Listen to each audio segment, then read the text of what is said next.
उसके बाद next topic के अंदर हमको दिखाया गया है कि जो इलेक्ट्रॉनिक कॉन्फ़िगरेशन है various ions of 3D elements का, है ना, 3D सीरीज़ जो है उसमें के एलिमेंट्स का इलेक्ट्रॉनिक कॉन्फ़िगरेशन बतलाया गया है और वो आयंस का बतलाया गया है, यानी आयंस बनने के बाद इलेक्ट्रॉनिक कॉन्फ़िगरेशन कैसा हो जाता है।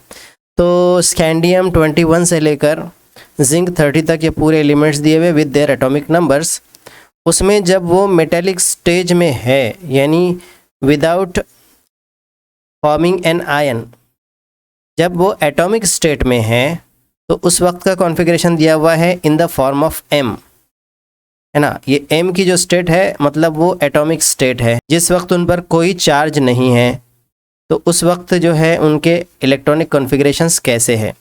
तो स्कैंडियम का इलेक्ट्रॉनिक कॉन्फ़िगरेशन दिया गया है कि 4s2n3d1।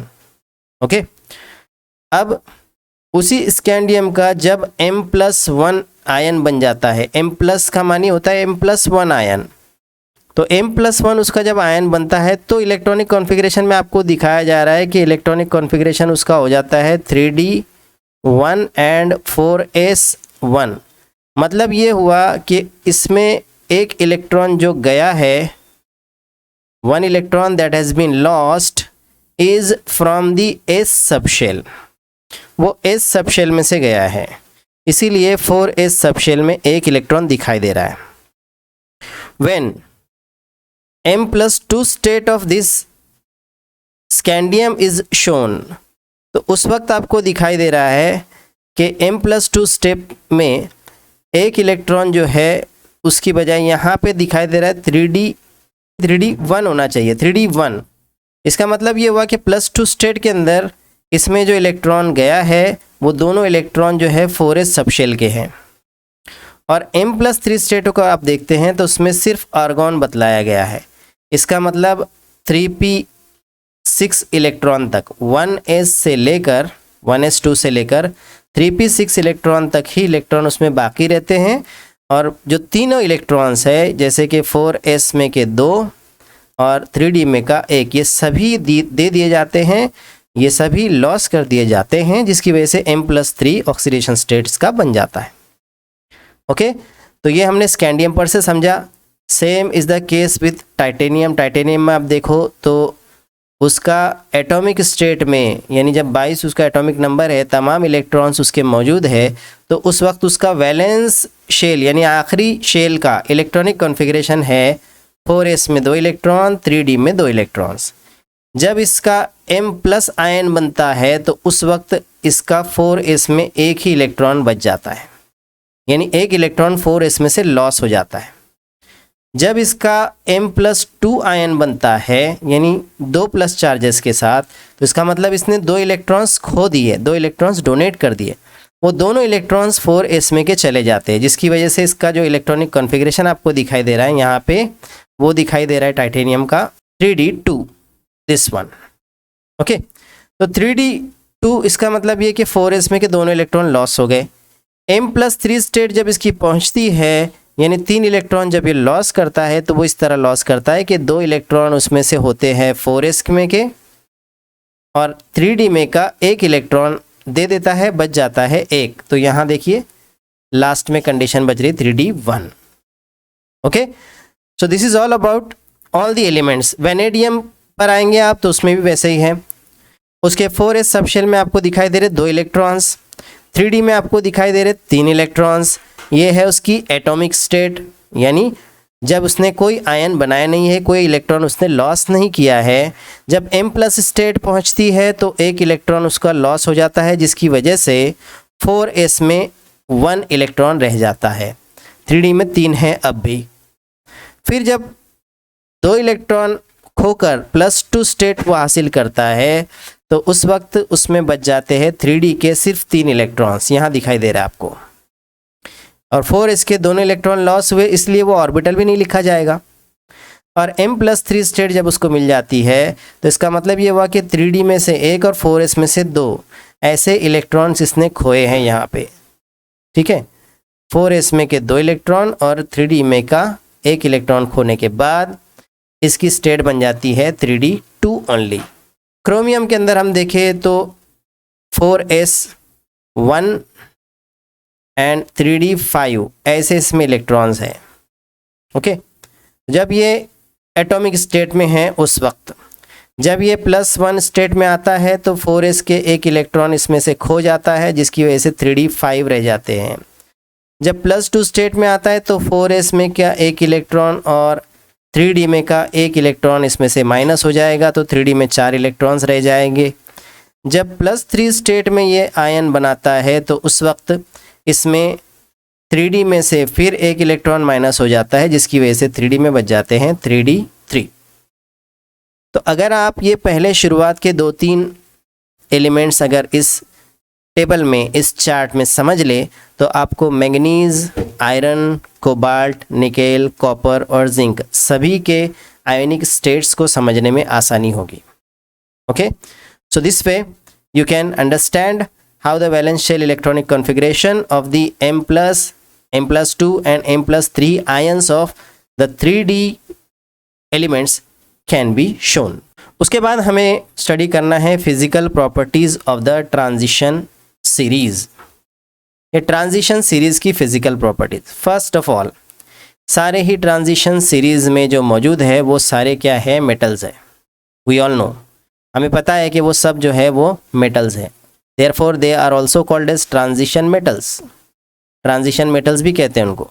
सो ट्रांजिशन मेटल्स होने की वजह से, मेटल्स जब है तो मेटल्स में 3 मेटेलिक प्रॉपर्टीज़ हम लोग ख़ास तौर से पढ़ चुके हैं।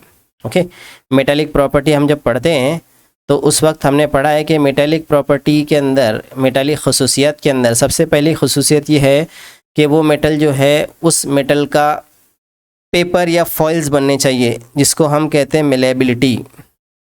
दूसरी चीज़ उसमें होनी चाहिए डक्टिलिटी, यानी उस मेटल को आप मोल्ड करके यानी पिघला कर आप उसके तार बना सकते हैं, फॉइल्स बना सकते हैं, उसके तार बना सकते हैं, डक्टाइल।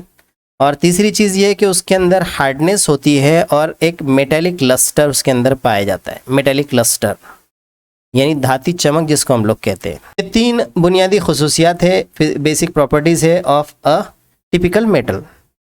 तो इनमें भी वो चीज़ पाई जाती है, लेकिन जिंक, कैडमियम, मर्क्यूरी और मैंगनीज, ये कुछ अनएक्सपेक्टेड नेचर, ये 3-4 एलिमेंट्स जो है वो बतलाते हैं। अदरवाइज बाकी सारे एलिमेंट्स में अगर आप देखें तो they are hard, they are having metallic lustre, they are malleable, they are ductile and they forms alloys with other metals.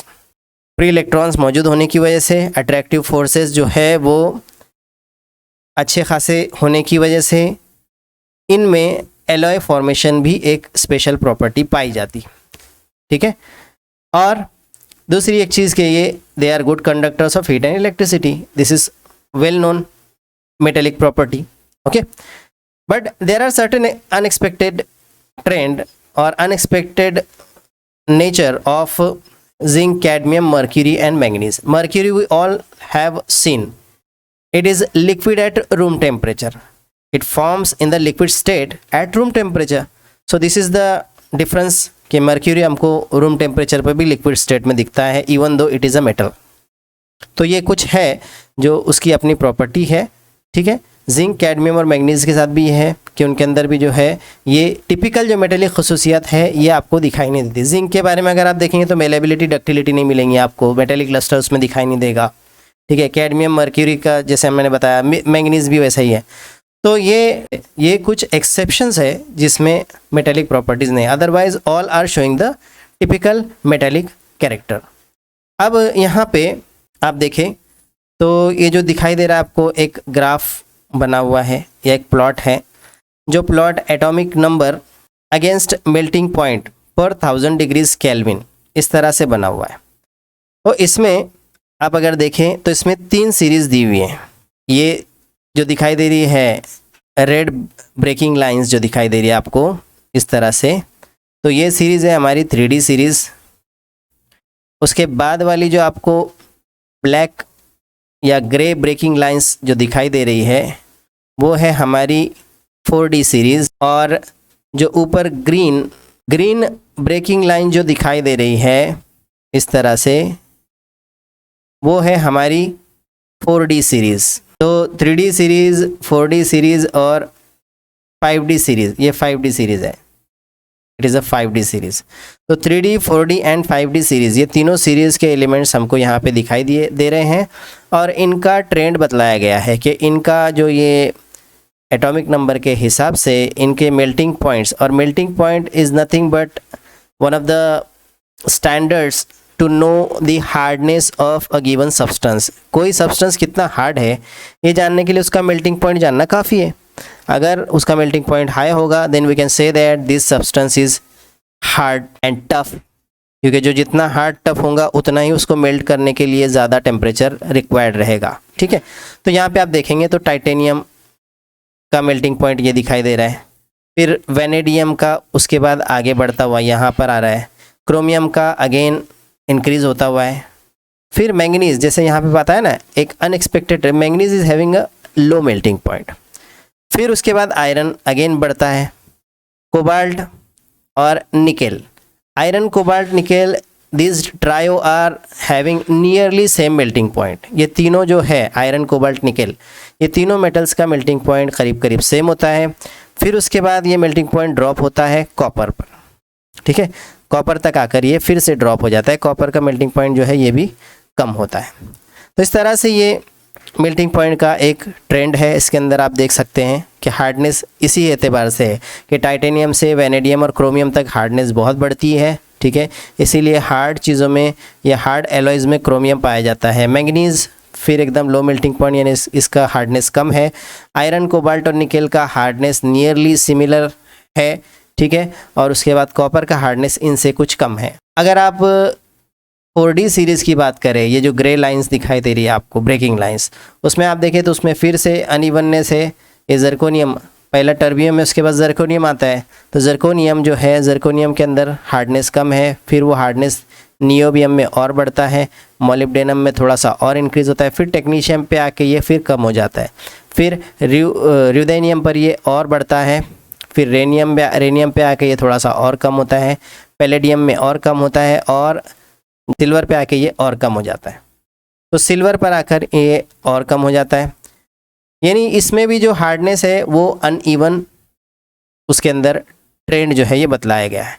अगली 5D सीरीज़ में आप देखोगे तो उसमें भी hafnium, it is less hard, tantalum harder than it, tungsten सबसे hardest है पूरे ग्रुप के अंदर, फिर ऑस्मियम उससे कम, इरिडियम और कम, प्लेटिनम कम, और गोल्ड जो है वो सबसे कम। और गोल्ड का हार्डनेस हम लोग देख चुके हैं, हम काफ़ी उसको ऑब्जर्व करते हैं that it is soft metal. Okay, so this is all about the trend in the melting point, यानी इसको हम मान सकते हैं कि ये ट्रेंड इन द हार्डनेस है, इन एलिमेंट्स के हार्डनेस का ये एक ट्रेंड है।